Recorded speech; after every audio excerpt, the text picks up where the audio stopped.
What is going on, everybody, and welcome back once again. My name is Jordan, also known as JMonster. Thank you for joining me for another replay of battle. Today I have a 2 versus 2 on 1212 AD. This is a truly colossal spectacle. I think there's something like 20,000 men present on this battlefield. I think you guys are really going to have a lot of fun with it. It is pitting the forces of the Khanate Horde, in fact, two large, very stacked armies from the Khanate Horde against the forces of Bohemia and Jerusalem, of all people. So it's really going to come down to how well these heavily armored but much slower forces can manage against the disciplined, swift warriors of the Mongols. I hope you guys are going to enjoy. But first things first, as usual, we're going to take a look at the army compositions and the order of battle, and then we're going to jump into the replay. The first army we're going to start in here with is the Khanate faction, and they've brought a lot of heavy lancers. Both sides, in fact, or both Khanate armies have brought a ton of heavy lancers. I really like these guys. They're a very multi-purpose unit. They've got good armor, high health that puts them on par with most of the Western Knights. They've also got a decent, well, average missile block chance. I think weighing in about 25% chance to block any incoming missile fire from the front, which is good. I mean, it's a small chance, but it's still there, and it could potentially save the lives of your horsemen. One of the most important features of this unit is that they can hide, I believe, in forest, and they also have the discipline trait, which means that they will not necessarily rout immediately if the general is killed, which is a great thing to have in Attila. Losing your general can be very, very punishing. But they can also form a wedge formation, which I don't see very often. I think maybe there's something wrong with it, or something like that. But as you can see here, it gives them a little bit of extra charge bonus, and I think some extra speed as well when they are on the charge. But it does have a few drawbacks, namely that it decreases their missile block chance by a ton, almost 100%, so you basically nullify your missile block chance, and it also slows them down just generally, so people will be able to see it coming. But the Turco-Mongols, the Khanate faction also brings some Turco-Mongol footmen. These guys are arrow sponges. They've got good armor, a great missile block chance. They're also able to hide, and they've got a few other formations that will help them in the long term in surviving missile attacks. For example, I believe they have a shield wall formation. Over here in the forest, we have some hidden heavy lancers. These guys, again, a really great multi-purpose unit. They're also being backed up by some Persian foot archers. These guys, despite their appearances, are very nicely armored. They've got a great rate of fire, good morale, and again, very versatile. They've got access to all different kinds of shot, heavy fire ammunition, and they are also disciplined and able to hide. Over here we've got a main line composed of Persian foot soldiers. This is a really good unit to have out front. They've got really nice defense values. They're also arrow sponges. They've got excellent armor value and excellent missile block chance as well. And of course they're spearmen, so they're very just generally useful against cavalry.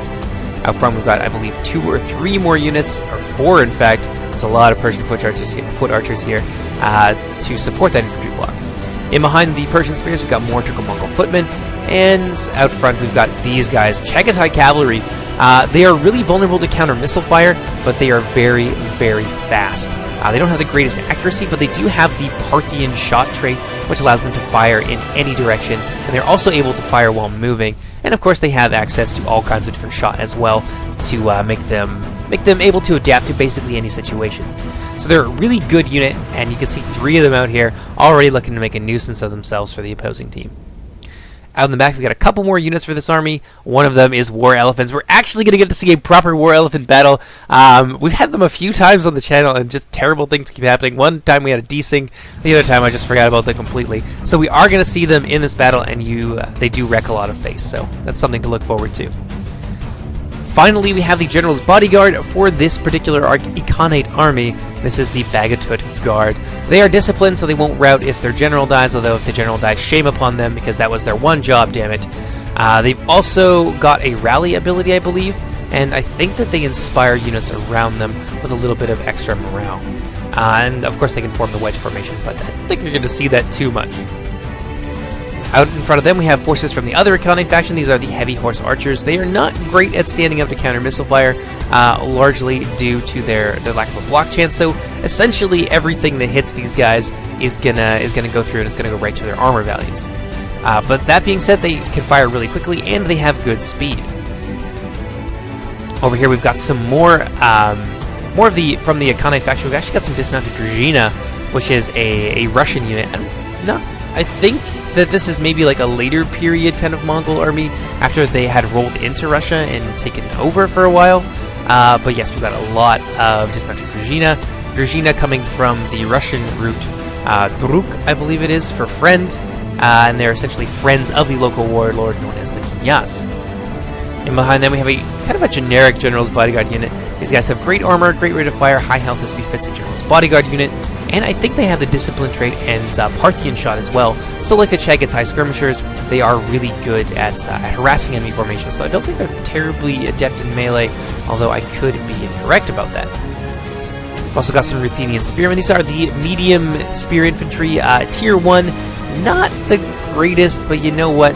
They have a lot of numbers, they're not particularly expensive, and they've got a good missile block chance as well. And being spears, they generally have higher defense, and they're able to really put the hurt on cavalry. And of course they've also got some decent armor to boot. Out in front we've got some Turkic archers. These guys do not have great missile block chance at all. What they do have going for them is that they can hide, they're quite fast, and they've got a good range and a high rate of fire. I think that pretty well does it for this force. The blue-looking faction here, as opposed to the yellow one, has brought most of the melee cavalry, I think, that is available to the Khanates, whereas their ally has brought the skirmishers. Although, it looks like we missed a few units here, that's my bad. We got some heavy horse archers from the early period. Again, good rate of fire, good speed, but they're extremely vulnerable to incoming missiles. Also, they have Parthian shot, and they're also able to fire while moving.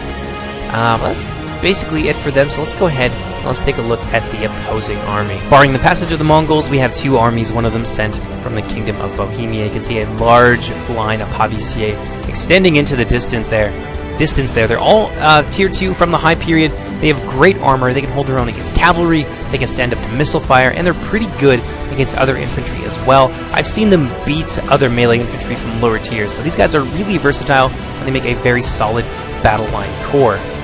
They're also disciplined, and they can form a square formation in the event that they find themselves isolated, which I'm like 90% sure that it also prevents them from getting morale debuffs if they find themselves surrounded, because of course a square formation is essentially a Schildtraum, so that's circular kind of formation, but it's not in a circle, it's not in a circle, it's in a square. But I have to ask this question every time I see these pavis. The red lion that you can see here rampant on a yellow field, that is traditionally the heraldry of the royal family of Scotland. You can see it on their banners, you can see it on the UK banners where they've got like the two quadrants occupied by the golden English lion. The bottom left is the Irish harp, and then top right you've got the heraldry of the royal family of Scotland. I would love to know why this is on a Bohemian shield, the Bohemians coming from modern day Czech Republic. Maybe it's not a lion, maybe it's like a dragon or something and I'm just misinterpreting it, but if you guys out there have that knowledge, please tell me because it's driving me nuts. In behind the Pavi shield wall, we've got a large number of archer sergeants. These guys have excellent armor, good morale, quite versatile in that they have access to all kinds of different forms of arrow shot, but they don't have exactly the greatest armor-piercing damage, although they can make up for it somewhat with their use of the heavy shot ability, although that will increase your reload times by a significant amount. In behind the sergeants, we've got 3 units of Bohemian Knights. These guys have, I think, about 170 health, which is pretty standard for the high-period European Knights. They've also got great morale, excellent armor, and they are disciplined and are able to hide, making them, like the Heavy Lancers, a very nice, very versatile, multi-purpose unit. Over here we have the Bohemian King. This is a tier 2 bodyguard, high armor, high health as befits a bodyguard, and they also have the ability, I believe, to inspire units around them, and they are disciplined and able to hide, although your generals, I don't believe, can hide in Attila. I could be wrong, and maybe that's just medieval too. But in any case, moving on now, we've got some macemen out in front of the general. These guys, I've seen them do really well against other heavy infantry. I'm not too sure what their armor-piercing value is. Average tends to be about 5 or 6. I think these guys might be a little bit higher, based on just what I've observed them doing to other heavy infantrymen. It's glorious, don't get me wrong, but it's almost a little bit one-sided. The macemen are very strong. But they have excellent armor, a great missile block chance, probably putting them at about 50% block chance from the front. They've also got good morale, access to shield wall, and believe it or not, they've got an infantry wedge, which is pretty good for punching through thinner lines, like the one you're seeing here that the macemen are formed up in. And of course, in addition to all of that, they can also hide. Out in front, oh, never mind, that's more paviciers. We've got some pavi crossbows in behind them from the Hussite kind of sub-faction within Bohemia. If you guys aren't aware of who the Hussites are, or were, I suppose. They actually no, this Hussite church is still in the Czech Republic, so I suppose they're still around. But they think of them as Protestants 200 years before Martin Luther was a thing. They're in Czech. They're known as the Kališnice, assuming that I pronounced that correctly, and that is because they believe in the communion of two kinds, or the consumption of two kinds, that being the holy wine and the holy bread, which is why you can see the little chalice here emblazoned over the heart of this strapping young fellow. You can also see it on their shields and all kinds of different places all over their heraldry. Veritas vincit here. Truth will prevail over top of this chalice, which is kind of cool. And behind them, we got some more macemen, and in behind them, we got some halberdiers, and there's another unit of polearms here that I want to look at first, because I've never seen these guys before, and they're very, very interesting in terms of their stats. Usually halberds have decent morale because otherwise they fall apart in the face of missiles. These guys look like a cheaper kind of alternative. These are the Hussite flailmen. They don't have the greatest morale, they've got poor armor, but they're disciplined, which means that not only will they reform more often, but they're not likely to rout in the event of a general falling. They've also got terrible missile block chance, like practically nothing, so they will essentially just die like dogs the second that a missile unit comes within range of them, but still, interesting. Very interesting pick. In behind them, we've got some halberdiers, and we've got some more halberdiers over there as well. I think there's about 2 or 3 units of them present for the Bohemians. These guys have, on average, halberdier units tend to have between 10 and 12 armor-piercing damage, usually 12, which makes them well above average, about twice the average armor-piercing damage. They've also got good armor as well, which means that they're not going to fall apart in the face of missiles as quickly as you'd think they would. They've got a spear wall formation. They can form a square, which is very, very deadly. Trying to beat down a halberdier square with infantry is just, it's not a fun thing for you. You will lose a lot of troops in the process. They can also hide, and they are also disciplined, which means they will reform more often, and they won't run away like cowards if their general dies. In front of them, we've got some Chod frontiersmen. Again, another really interesting unit. I find that Bohemia has a lot of them, but each one of these Chod frontiersmen has his own war dog, which he can unleash upon the enemy. And from what I can tell, these guys, or the dogs themselves, actually cause fear because they can rout archer units pretty quickly. But of course, they are just war dogs, so when they come up against more armored opponents, they tend to fall apart very quickly. But still, not a bad harassment unit. But the Chod frontiersmen themselves have poor missile block chance and poor armor, but they are able to hide, meaning that you can use them quite effectively for ambushes since the dogs are very swift. In behind them, or in behind this line of poppies, we have some more macemen, which basically does it for the Bohemian army, although actually I missed a couple units here. One, we have I honestly have no idea how you'd say that, so I'm just going to call them the Hussite gunners. They're very vulnerable to missile fire, but they have great armor-piercing damage. So, for example, Pavis can block arrow shots from the front, but I believe the gunner damage will go right through them. So if you're finding yourself facing down a large wall of Pavis or units that have really good block chance, gunners are the thing to bring. Just keep in mind that they are very, very vulnerable. The Bohemians also have another 3 units of Bohemian Knights over here on the side of their ally, that being the Kingdom of Jerusalem. The front line, we've got some medium spear infantry from the 3rd tier. Urban Hasarim Loricati. These guys would be drawn from local Christians around Jerusalem. Sometimes Greek, sometimes there's another denomination of them. I can't remember, but it starts with an M, which is kind of neat.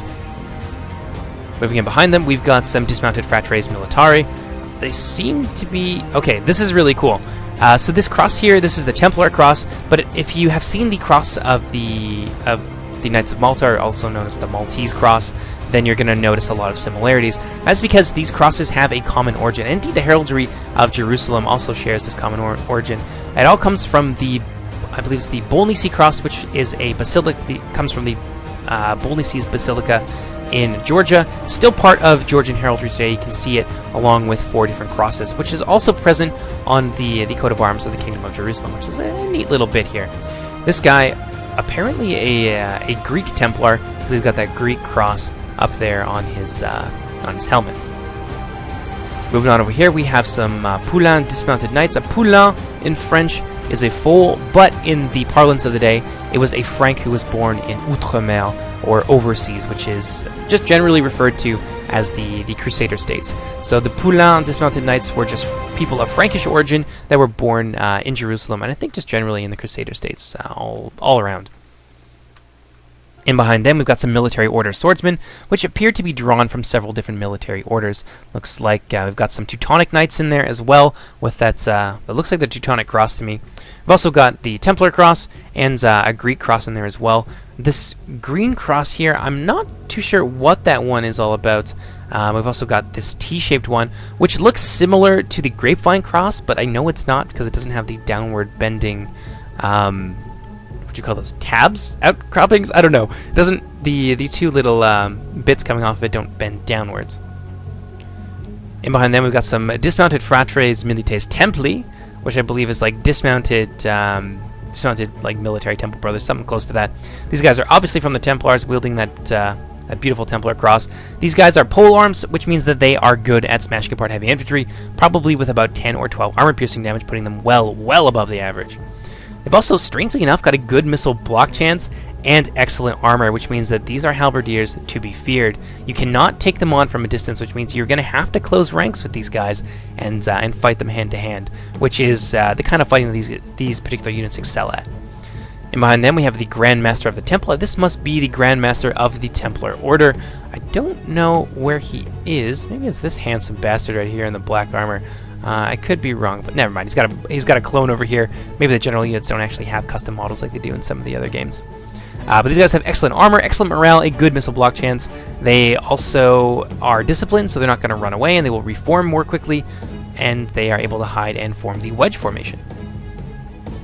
Over here we've got some of the missile contingents for Jerusalem. These are the Crusader marksmen. They've got good range, good armor, good morale, very versatile in the fact that they have access to all different kinds of shot, and they've got the disciplined trait as well.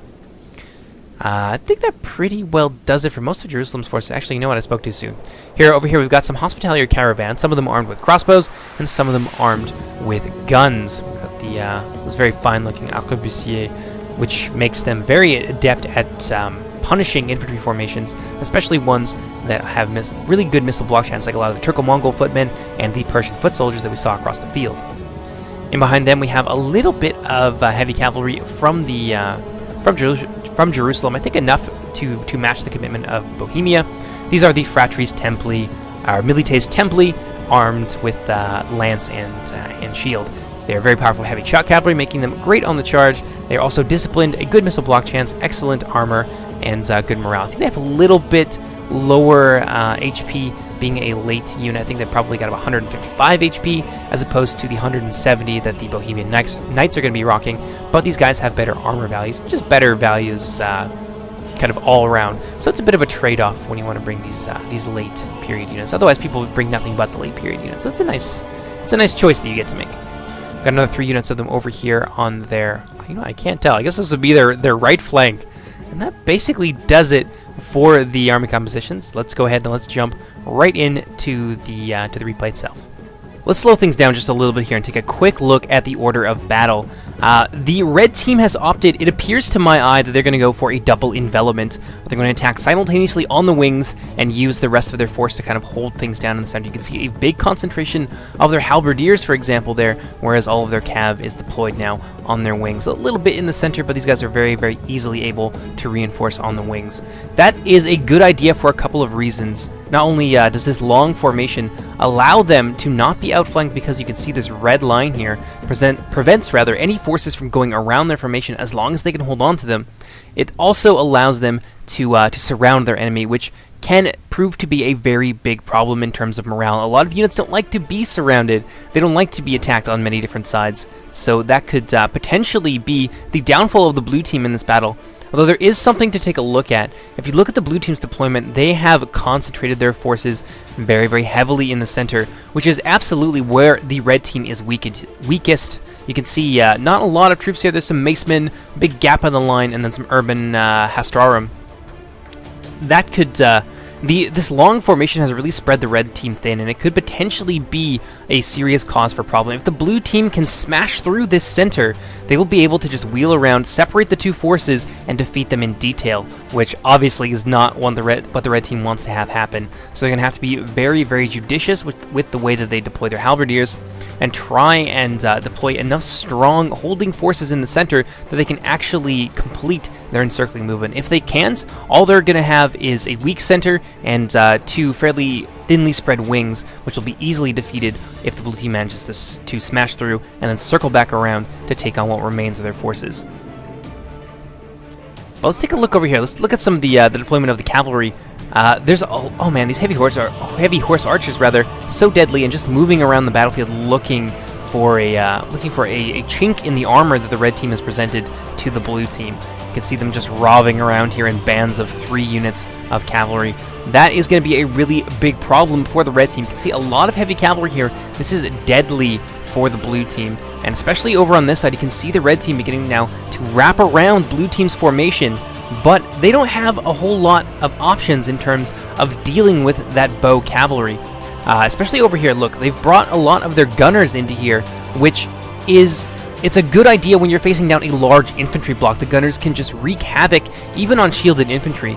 But against those very swift horse archers who can just bob and weave and dive in and attack these guys, because they outrange the caravan gunners by a significant amount. So they'll be able to just deal a lot of damage to these lightly armed and armored caravan gunners who are extremely vulnerable to missiles, and these caravan gunners won't really have an answer to it.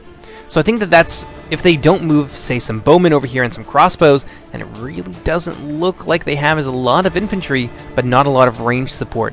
And if they don't do that, then they could potentially lose the wings to those horse archers. We've seen it before. We've seen what horse archers can do to heavy cavalry. And if they don't have that, if the red team rather doesn't have that range support, then they're really going to struggle against a cav archer heavy army.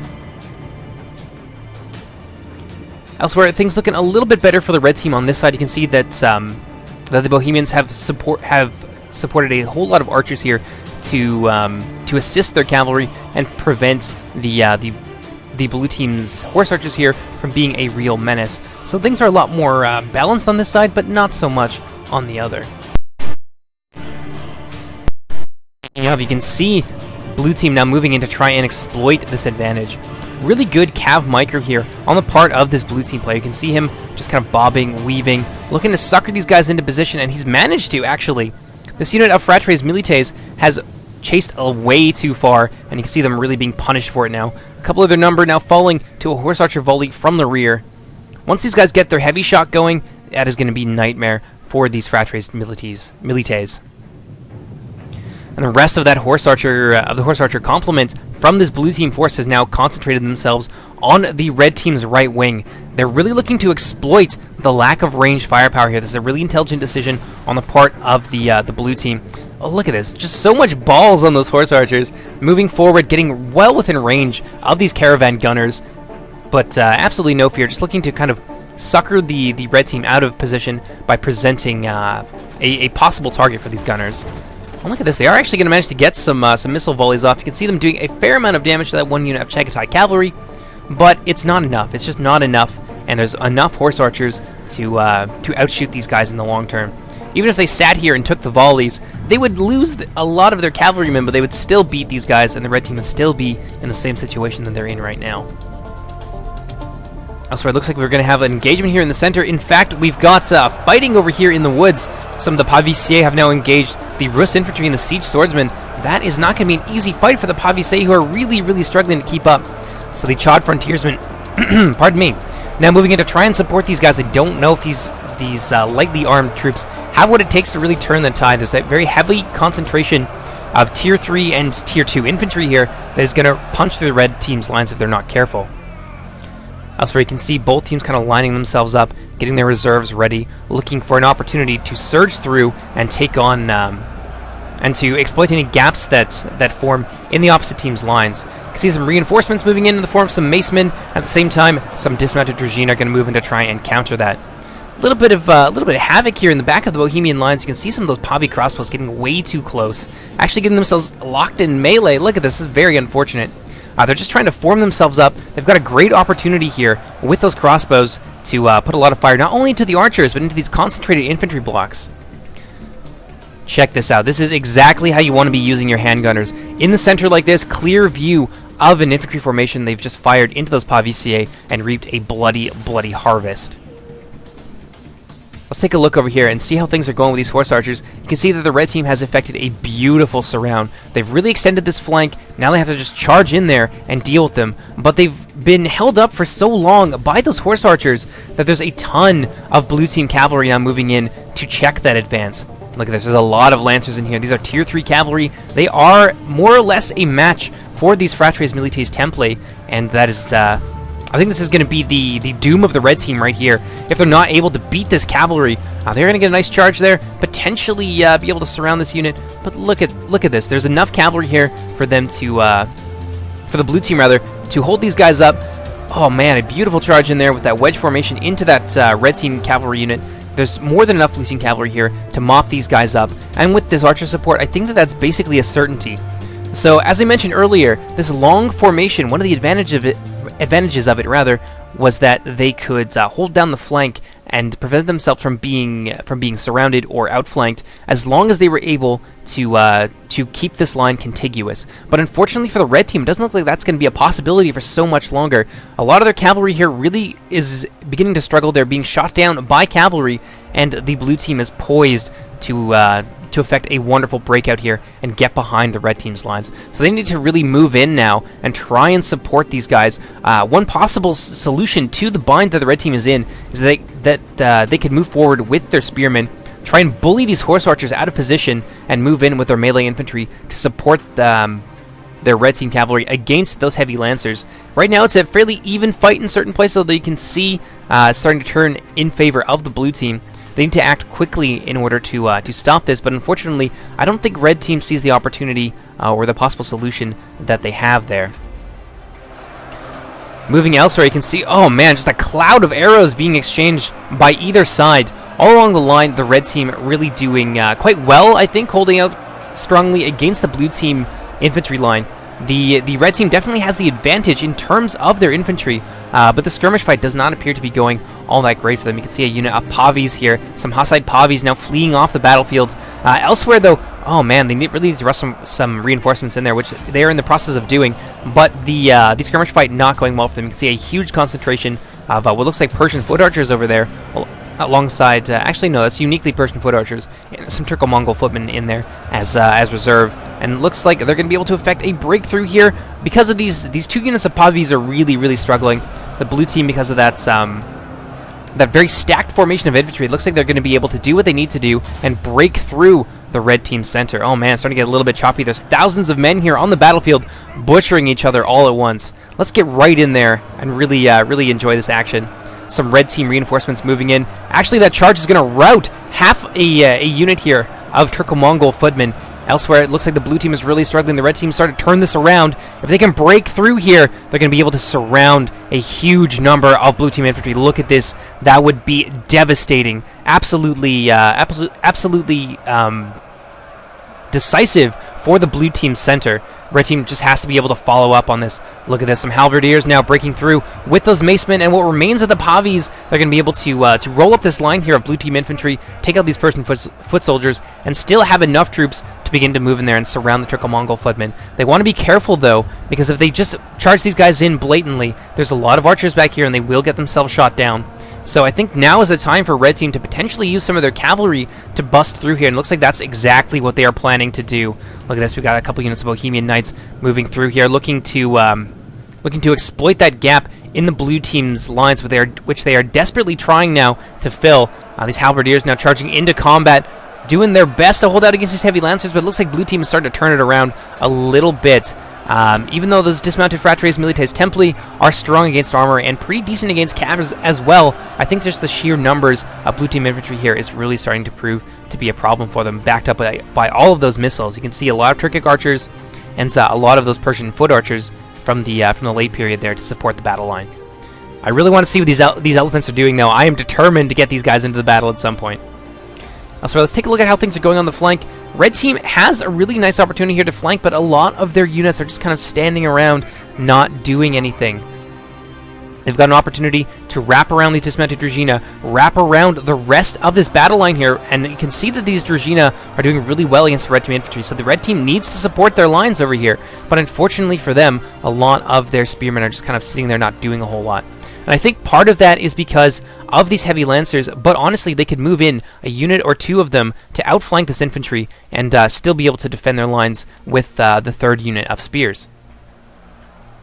Over here, we can see some more red team cavalry. I think these were the Bohemian Knights from the center line. Now that this gap has been filled in by the blue team, and the blue team's actually starting to do really well here. Oh man, that lag though. So many men butchering each other here on this field of battle. But now that the blue team's managed to fill in this line, the opportunity has been lost for a breakthrough with that cavalry to get into the back where those skirmishers are hiding out.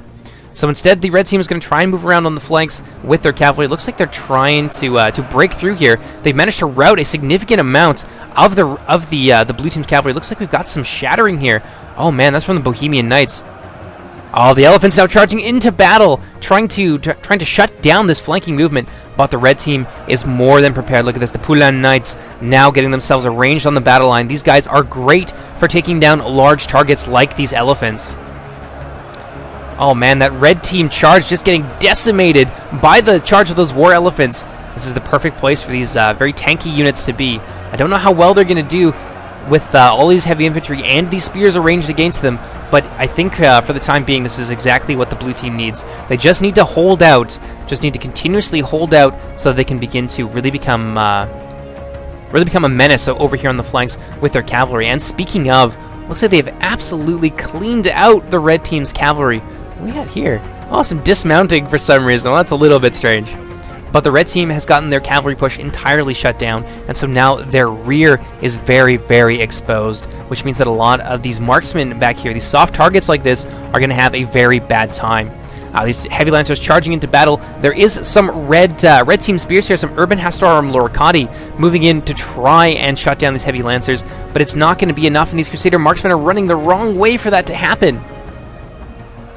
Looks like we've actually got some cavalry in here against the other unit of Crusader marksmen. This is disastrous for the red team. If those cavalry units get into their back lines and begin to hammer and anvil their infantrymen, then that's going to be a problem. Although maybe it won't be as big a problem as I'm thinking, because it looks like they've managed to break through the blue team's flank here. Oh man, those poor war elephants running away. A very shameful showing for the first time we ever got to see these units in combat. And I think a lot of that has to do with those Pulan Knights, who are really the bane of these elephants. Yeah, I can see them now taking down what remains of this unit. I don't think we're going to see too much from the elephants in the future. Elsewhere, though, things looking very grim for the blue team. Just look at this infantry fight.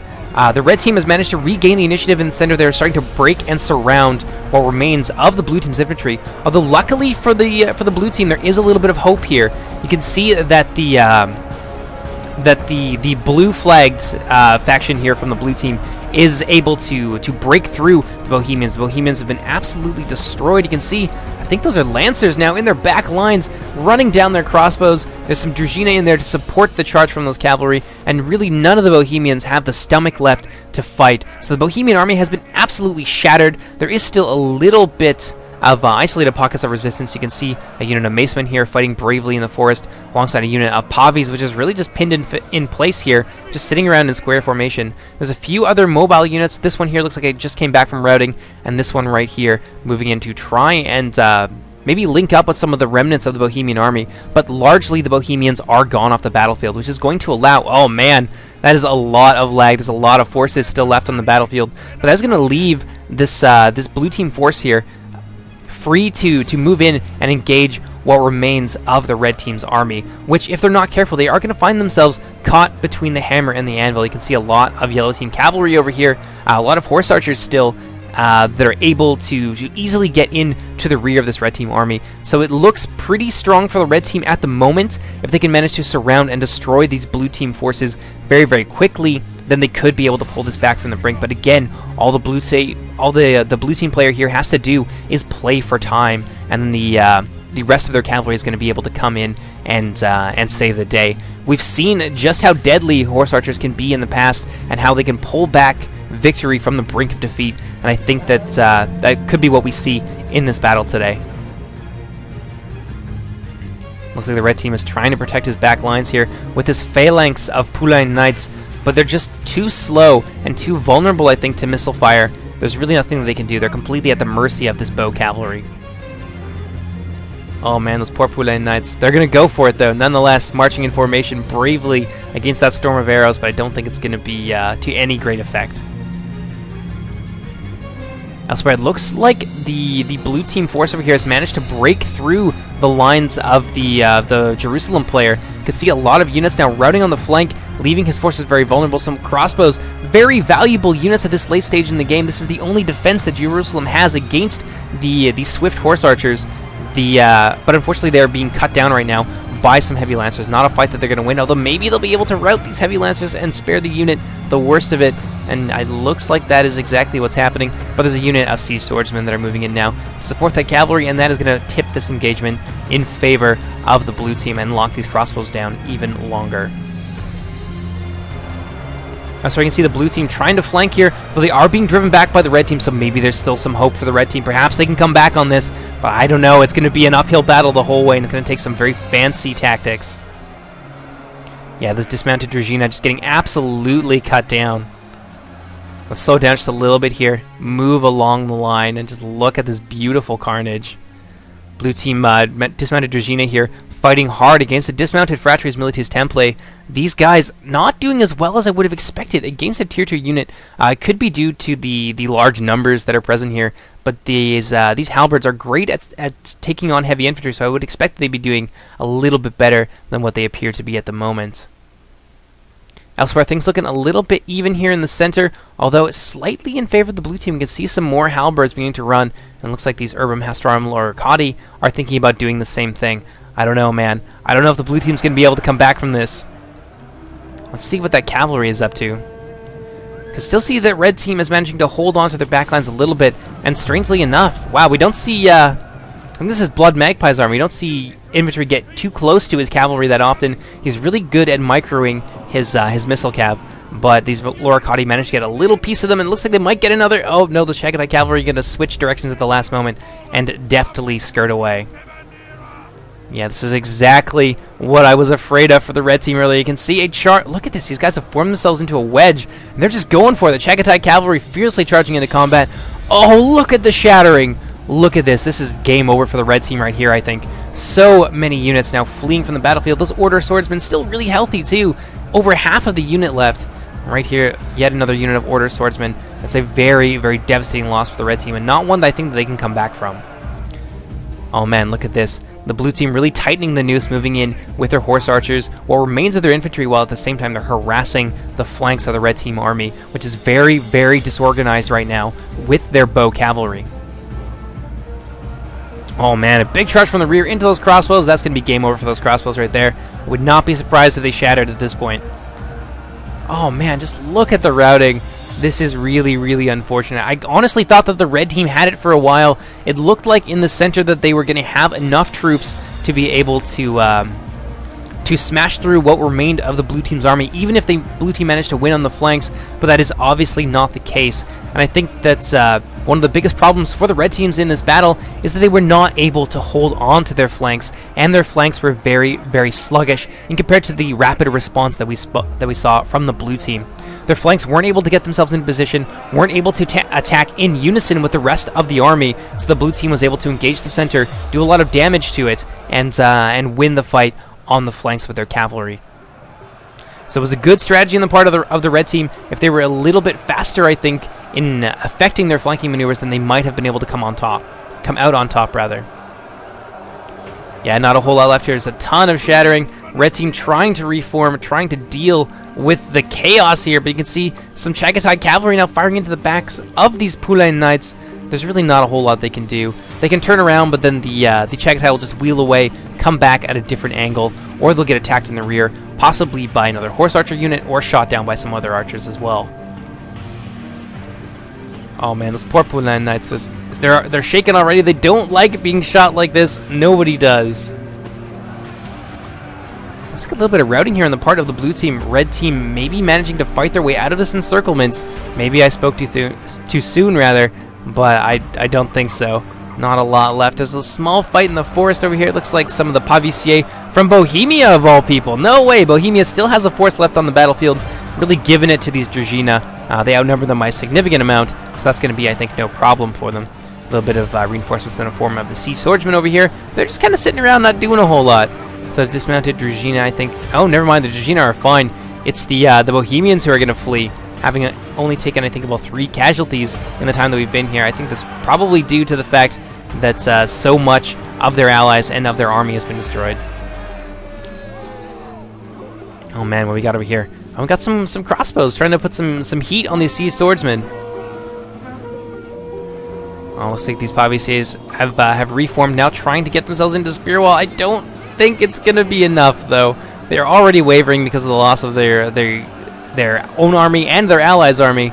Really unfortunate for the red team. I kind of thought that they had it.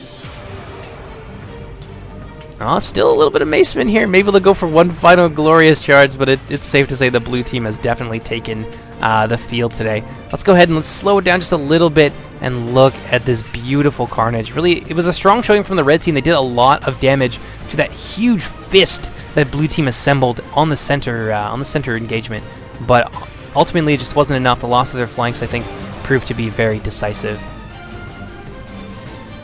Right, let's go ahead and let's speed it up just a little bit here. Congratulations to the blue team. This was a solid victory. And there we go. Let's take a look at the casualties now. It looks like Blood Magpie's his infantry did really not all that great. They kind of got butchered, like I mentioned just a few moments ago. The red team managed to smash through the infantry line for the most part, but look at this. Look at all the kills that the archers got, all of the lancers as well, and really this is where all of the killing power in this kind of force was. This was mostly just there to kind of get in the way and tie down the Templars and their allies for as long as possible. On the other side, it's almost completely the opposite. Their skirmishing companies did not do very well at all, except for this one unit here of crossbowmen, and their cavalry did really poorly, but their infantry killed a lot. Like, it was a fairly even exchange in that regard, but if in 12-12, if you can come out on top with a skirmisher advantage, especially horse archer skirmishers, then you are in a really great position to win that game. Take a look here now. This infantry did a little bit better, especially the Druzhina. This is, I think, the Bohemians, yes, and their particular matchup. The Bohemians really seem to struggle. These Pavisiers, maybe a little bit too many spears and not enough killing power. Although we did have a lot of macemen. I'm not too sure what happened there, but the Druzhina, backed up by the siege swordsmen, managed to do a ton of damage. Look at this, 262 kills there, 193 on that Druzhina unit. Very, very deadly. 235 on that one. And at the same time, their skirmish companies did a lot of work as well. Their lancers doing a ton of damage to the Bohemians, and these heavy horse archers not doing too poorly as well either. 300 kills on the two of them. That's really nice. But that was it. That's it for me. I hope you guys enjoyed this battle. Coming up next, there is going to be a 4 versus 4 on Anduin on the new Reforged patch. There's going to be, I think, some new factions in there as well. So there's going to be some new information, some new breakdowns of units and that sort of thing. After that, I'm going to be putting up some battles on the official Third Age Reforged channel. One of them is, I believe, a sub-commander battle, and the other one, I'm going to let it be a surprise, but it is damn cool. I had a chance to look at the replay today, and it is so fantastic. After that, it's going to be some more Let's Play stuff, and I think we're going to start up a new series, since some of our other ones will be ending fairly shortly, and we're going to be playing some Darkest Dungeon on, like, break your balls difficulty settings. But yeah, that's it for me. I hope you guys enjoyed, and I'll see you next time. Take care, everybody. Bye-bye!